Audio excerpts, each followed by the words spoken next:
এরকম আমার অনেকগুলো কবুতর আছে দেখতে পাচ্ছেন। এগুলো আমরা যাবো করে খাওয়ার জন্য। অনেক সুন্দর। দেখতে যাচ্ছে, অনেক কিউট। তুমি কোথায় যাচ্ছ? অনেক কিউট এটা, এটা কিউট।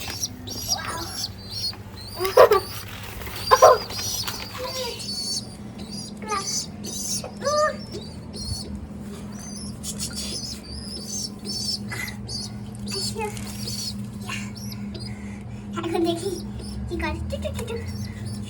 এখন আমরা কবুতর শুনতেছি, দেখতে পাচ্ছেন। বাহ, তুমি খাবা এগুলা? জি, অনেক খেয়েছে কবুতরের বাচ্চা তো, এগুলো পাওয়া যায় না মানে। পাকাগুলো কেমন দেখা যাচ্ছে?